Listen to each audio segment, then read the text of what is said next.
তো আমাদের কাজ কমপ্লিট। এবার আমরা মেট্রো ধরে ধর্মতলা যাব, আর ধর্মতলা থেকেই বাস ধরবো। তো কালকে প্রচণ্ড গরম ছিল, আর এই গরমের মধ্যে বাসে আসতে খুব অসুবিধা হয়েছে। তো বাস ছেড়ে দিবে বলে আমি একটা খাবার ওখান থেকেই নিয়ে নিয়েছিলাম, সাইডে একটা দোকান থেকে চাউমিন নিয়ে নিয়েছিলাম পার্সেল করে। একদিনের মধ্যে যাওয়া আসা করা খুব ক্রিটিক্যাল হয়ে যায়, কিন্তু তবুও কী করবো, পরের দিন এসে আমার ক্লাস আছে, ক্লাসগুলো করতে হবে। তাই জন্য আমি একদিনেই যাই, আবার সেই দিনই ফিরে আসি।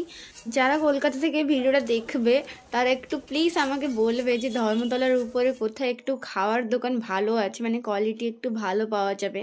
তো প্লিজ একটু লোকেশানটা জানিয়ে দিও, কারণ আমি কলকাতায় তেমন কিছু জানি না। বলতে বলতেই আমাদের চাউমিন রেডি হয়ে গেছে। এবার আমি চাউমিনটা নিয়ে বাসে উঠে পড়েছি, আর আমাদের বাসও ছেড়ে দিয়েছে। তো দেখতেই পাচ্ছ।